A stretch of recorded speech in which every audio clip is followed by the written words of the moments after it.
अपनी मंजिल तक पहुंचने के लिए हम सबको रास्ता तय करना होता है और सफ़र के बाद मिलने वाली मंजिल अगर हमारी मनचाही हो तो उसकी बात ही कुछ और है। और क्या होगा अगर सफ़र खत्म ही ना हो? क्या होगा अगर रास्ता अनंत हो? क्या होगा अगर आप उस रोड पर निकल पड़े हो जो रास्ता आपकी मौत की ओर ले जाता हो? हम चलते हैं ना खत्म होने वाली सड़क की तरफ। विनय और उसके 7 दोस्त अमीर बाप के बिगड़े हुए लड़के थे। उन्हें ना कभी गरीबों की परवाह थी ना ही फिक्र। उनका जो मन करता था वह करते थे। उनका कोई कुछ बिगाड़ने वाला नहीं था। लेकिन कभी ना कभी ऊंट पहाड़ के नीचे आता जरूर है, कभी जल्दी तो कभी देर से। एक दिन रात में विनय और उसके 7 दोस्त पास के ही एक गांव में चले गए। गांव में गरीबों के पास अपने मुर्दों को गाड़ने की जगह भी नहीं थी, इसलिए उन्हें गांव के सड़क के किनारे गाड़ दिया जाता था। इसी सड़क के किनारे एक बोर्ड पर लिखा हुआ था कि हमें आराम से सोने दो, हम आपको आराम से सोने देंगे। जब विनय और उसके 7 दोस्त वहां पहुंचे तो सबसे पहले उन्होंने वो बोर्ड निकाल फेंका और फिर जिंदा इंसानों की इज्जत ना करने वाले इन लफंगों के एकजुट ने मुर्दों के साथ भी यही सलूक शुरू कर दिया। कोई कब्र पर रखे फूलों को फेंकने लगा तो कोई कब्र पर बैठकर शराब पीने लगा, तो कोई कब्र पर रखे पत्थर को फेंकने लगा, तो कोई किसी को कब्र पर पेशाब करने का आइडिया आया। जब इन गिरी हुई हरकतों से उनका मन भर गया तो वह आगे बढ़ गए। अभी तक जो हुआ वह विनय और उनके दोस्तों ने किया, पर अब किसी और की बारी थी। सारे दोस्त उसी रास्ते पर आगे बढ़ते जा रहे थे।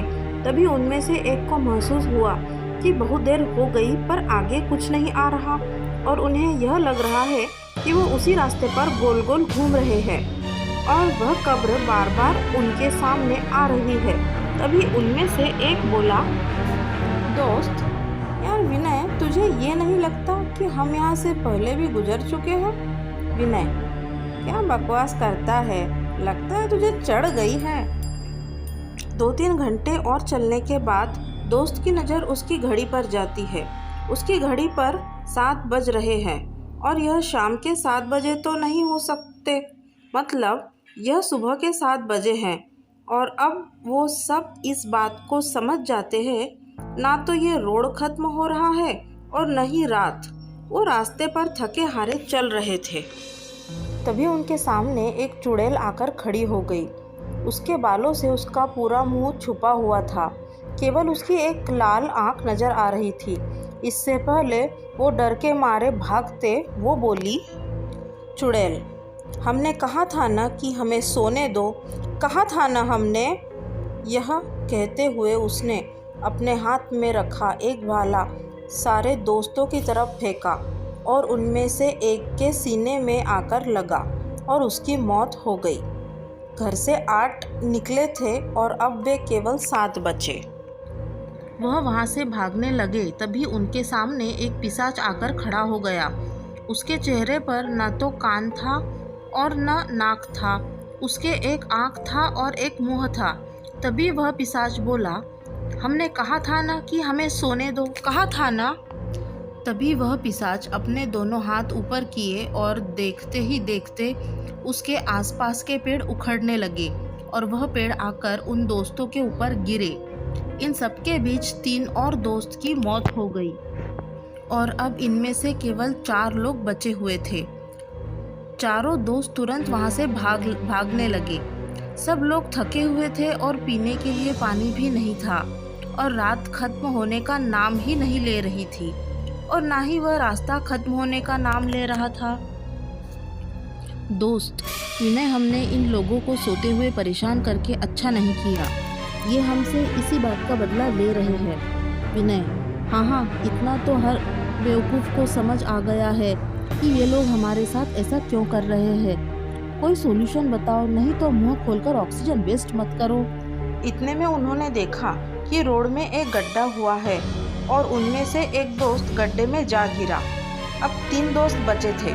तभी उनमें से एक दोस्त बोला, दोस्त, क्यों ना हम अपनी गलती सुधारें। हमने जो कुछ भी उन कब्रों का किया है, अगर हम लोग उसे ठीक कर देते हैं तो शायद हमारी जान बच जाए। विनय, बिल्कुल ठीक कहते हो, चलो। यह कहकर वे तीनों वापस उसी कब्र की तरफ चले गए और वे जो फूल उन्होंने फेंके थे वापस उसी कब्र पर रख दिए। जो पत्थर उन्होंने फेंके थे वो वापस वहाँ पर लगा दिया। जो शराब की बोतल कब्र पर रखी थी वह वहाँ से हटा दिया और जिस कब्र पर पेशाब की थी उसे भी उन्होंने साफ कर दिया। वो ये सब कर रहे थे तभी आसमान से एक चुड़ैल उड़ती हुई आई और एक को ले गई। अब 2 ही बचे थे। दोस्त, अब हम क्या करें? विनय, हमने तो सब कुछ सुधार दिया तब भी कुछ नहीं फर्क पड़ रहा। विनय, रुको, तुम्हें याद है सबसे पहले हमने वो बोर्ड निकाल कर फेंका था?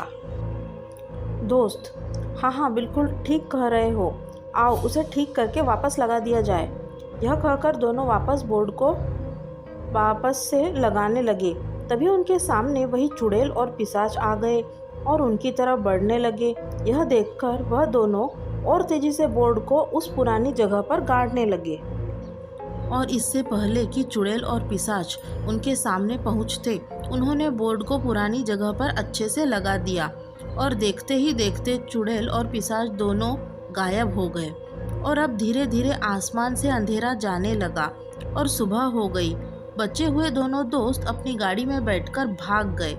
अब इन सोते हुए लोगों को दोबारा कोई परेशान नहीं करेगा।